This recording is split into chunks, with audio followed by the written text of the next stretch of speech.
It's the summer of 2007, and I'm sitting in my little gold Ford Focus at the very last stoplight at the edge of town. I'm headed out to these streams to gather the last of my water quality data for my master's thesis. I'm not in the best space. I have just a couple months to get the last data, analyze everything, write the thesis, and I'm supposed to graduate in December. I'm feeling very overwhelmed. On top of it, my cell phone, I had the classic little flip phone back then, is broken. Every time I unplug my phone or I turn my car off, it dies immediately. And I don't have the money to replace it. So I'm heading out to these streams, and it's really annoying to not have a phone because you got to be out there by yourself, and I'm not going to have a phone once I turn my car off. And then I have to fight my way through these giant weeds that live on the edges of all the streams in Illinois.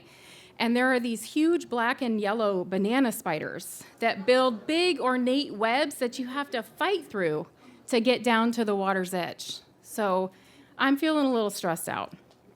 So I'm driving, the light turns green, and I move into the intersection. I look ahead, and I see that the traffic is like backed up on the highway going out of town. And I can see there's a huge cement truck stopped in the road.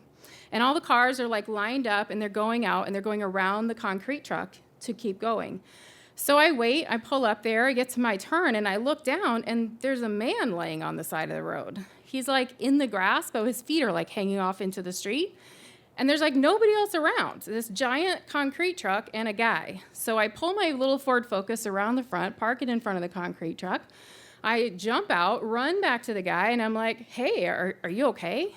He looks like he's passed out. He's kind of on his side, and he doesn't respond. So I turn around, run back to my car, yank my cell phone out of the passenger side window, open it up to call 911, and my phone is dead. I shut the car off. So I'm running back to the guy. I look over, and this red pickup truck that matches the concrete truck pulls up, and that guy has his passenger side window open. He says, everything okay? And I say, no, I just got here. This guy, I don't know, my cell phone's broken. Can you call 911? So I run back to the guy, drop to my knees. This guy in his red truck is yelling questions at us. Is he responsive? No. I'm a geologist, by the way. I have no medical background. So is he breathing? Yeah. Is he injured? Do you see any blood or anything? No. Okay, well, they're on their way. Awesome. So I'm kneeling in the grass. I'm sitting with this guy. I have no idea what I'm supposed to say. So I start telling him about my broken cell phone and the giant banana spiders. A couple minutes goes by. Eventually, I run out of stuff to say, and I'm just looking at this guy, and I look at him. I put my hand on his, and I say, you know, I've been through some really tough stuff in my life, and I know how scary this stuff can be. So I don't know if you can hear me, but hang in there. They're coming, okay? So a few more minutes goes by, and I can't hear anything because the concrete truck is crazy loud, and we're right behind it. And the next thing I know, the EMTs show up, running up behind me, and the EMT looks at me, and I look at him, and he's got his wooden, stretcher thing, and he looks down at the guy, and all hell breaks loose. All of a sudden, they're flipping him over, they're ripping his shirt open, they're doing paddles. I hear someone yell, he's not breathing. And I am completely stunned. I'm still on the floor, on the ground, right next to him, and I can't believe it. Everything goes white. I can't breathe. I'm like, he looks like he's breathing. He looked like he was breathing.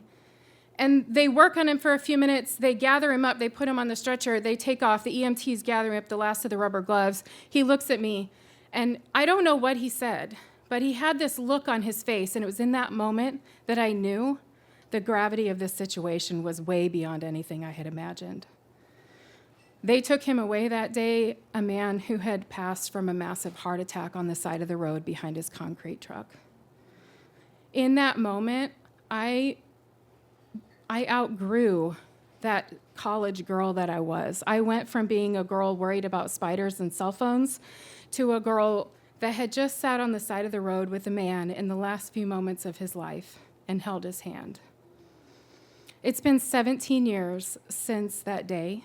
And every summer, I see those red pickup trucks and those red concrete trucks, and I think of this man, and I can't help but wonder and reflect on the unexpected connection that I forged that day. Thank you.